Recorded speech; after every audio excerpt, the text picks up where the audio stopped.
Some houses are more than just buildings. They are tombs, filled with memories, forgotten histories, and dark, hidden secrets. Secrets that the walls won't let go of. There are stories, old and new, passed down through hushed voices, warning people to stay away.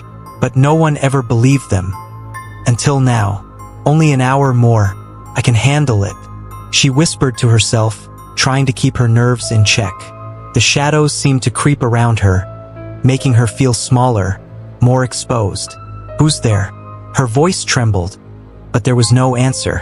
The only sound was the soft, unsettling creak of the floor beneath her feet.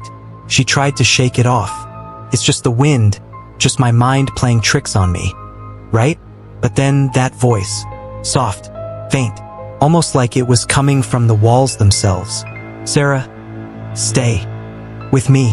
Her heart skipped. She turned sharply, eyes scanning the dim hallway, but there was no one. No one at all. The house seemed still, almost too still. Who's there? What do you want from me? Her voice cracked, but the whisper only grew stronger, closer. You're not going anywhere. The words sent a shiver down her spine, and the air thickened with something dark. She turned, her breath quickening as she saw the door at the end of the hallway slam shut. The sound was like thunder, and the echo vibrated through her bones. She rushed to the door, hands shaking as she tried to open it, but it wouldn't budge. The whispers grew louder, rising, filling the space around her, until she couldn't hear anything else. No, please, let me out. Let me out. Her desperate pleas were met only by cold silence. Then the voice returned, not a whisper now, but a low, guttural sound that seemed to come from all directions. You're not leaving, Sarah. You never were. She froze. A shape appeared from the corner of the room, barely visible at first, but then it stepped forward. The figure seemed human, but the air around it felt wrong, twisted, distorted. The face was hollow, like someone who had been drained of life, their eyes empty pits staring right into hers. A faint smile spread across its face, a smile that sent terror surging through her veins. Join us, Sarah. Her heart raced, her mind screamed at her to run, but her legs wouldn't obey.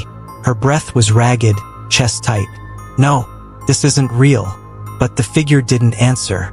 Instead, it took a step closer. Its voice, now an eerie whisper, echoed in her mind.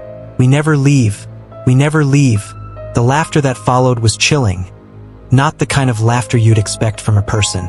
It was low, guttural, like it came from something ancient, something that had been lurking for years, waiting for her. Her eyes darted around the room, the walls closing in, her hands clutching at the cold air. Let me out. Please, please. She fell to her knees, helpless. The figure leaned in, its breath cold and stifling, as it whispered in her ear. You're just like the others now, trapped forever.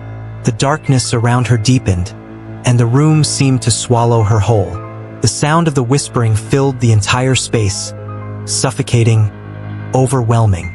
She could hear the others now, two voices of those who had come before her, lost to the house, never to escape. Some places, once you enter, you never leave.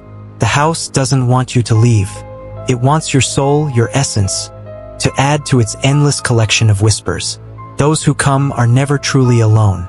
They are always watched, always waiting, until the house decides to claim them as its own. The whispering room. Are you brave enough to listen? The air grew colder. The whispers stopped, but the silence was more terrifying than any sound.